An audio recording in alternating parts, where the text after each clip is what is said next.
Hi everyone, and welcome to Sports Watch. If you like the content, please press the bell icon for further notifications and like, share, and subscribe to the channel. What happens next in the UFC welterweight division? It's the best time in the welterweight division in the UFC in many years. We have so many contenders, and all are saying that they are the ones who deserve a shot at the title. And the title picture scenario is getting very interesting. Belal Muhammad defends his welterweight title versus Jack Della Maddalena at the main event of UFC 315. A lot is hanging on the outcome of that fight. If Belal were to win, then who challenges him next for the title? Garry has already raised his hand and said that he is the one who deserves a shot at the belt. He is the official backup fighter for UFC 315, and he feels that he has every right of becoming the next fighter to challenge Belal for the belt. What is Garry's claim to be the next in line? He has fought Shavkat on short notice and lost. He has fought Carlos Prates in short notice and won.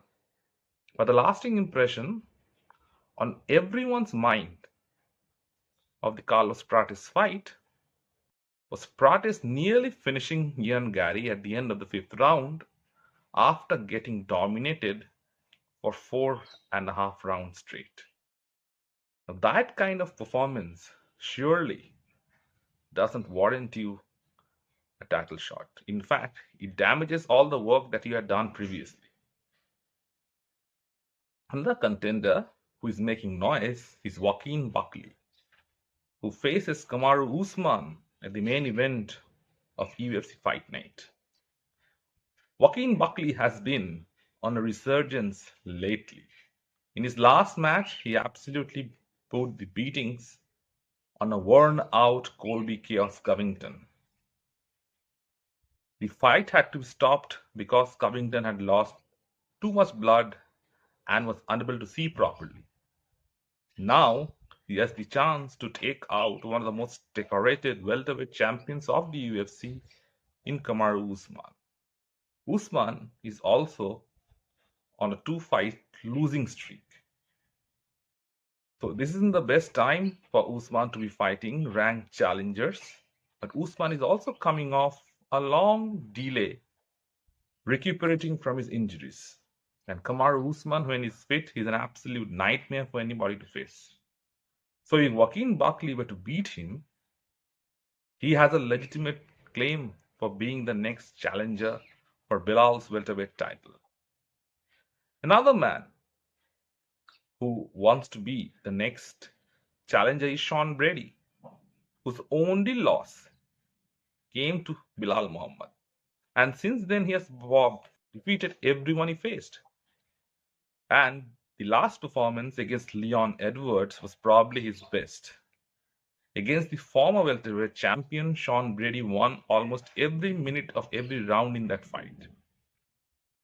His performance against Leon was more dominant than Bilal's performance against Leon. Let's put it that way.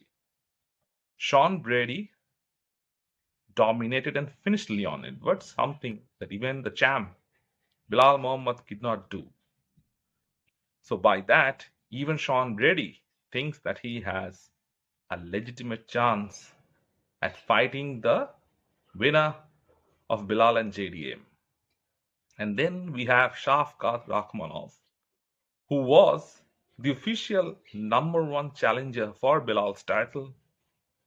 Shavkat has been unlucky. First, it was Belal who got injured and the fight was called off.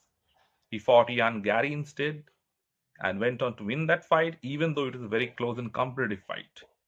Then, again, when the fight between Belal and Shavkat was to take place, this time Shavkat himself got injured.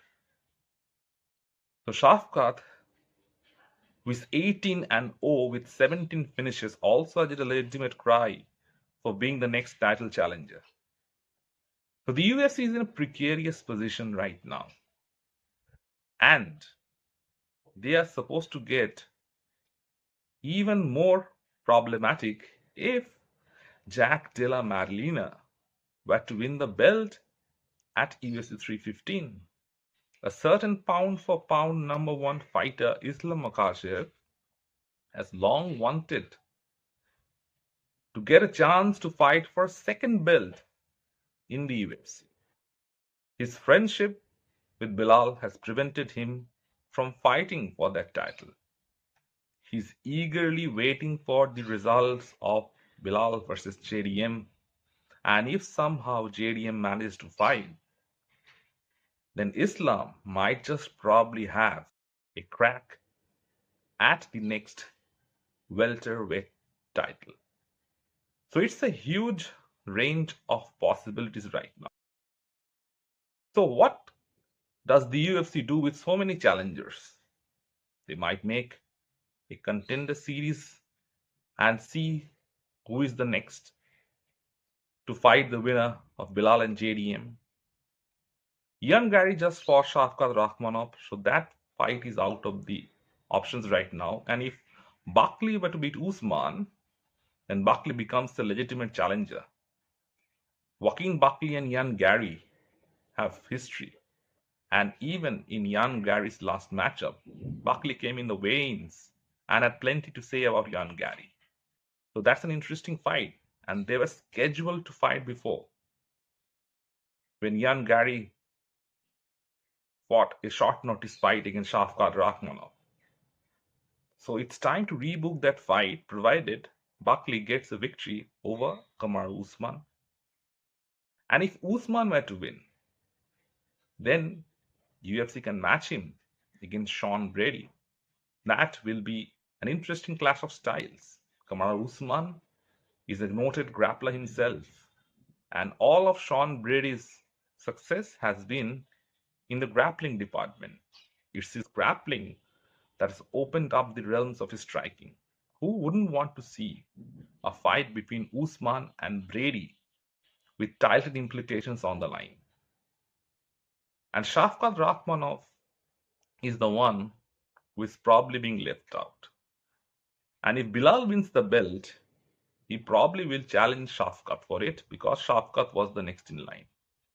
And if somehow the UFC doesn't allow Shavkat to fight for the belt, maybe an Islam versus Shavkat fight might also be a potential title eliminator for the welterweight championship. But Islam Makhachev has already stated that he doesn't wish to fight the likes of Belal and Shavkat since he has personal associations with both of them. But if Islam has to win a belt at 170, somewhere down the line he has to take the option of fighting either one of them. It's a very interesting situation in the welterweight division right now, and the UFC are left with plenty of options. It's a problem that Dana White wants to have. When you are spoiled for options, if any one of the fights fall through, then you have plenty of backup fighters who can challenge each other and fight for the belt. Which fight do you want to see next for the welterweight title? Let me know in the comment section what you feel. And if you like the content, please like, share, and subscribe to the channel.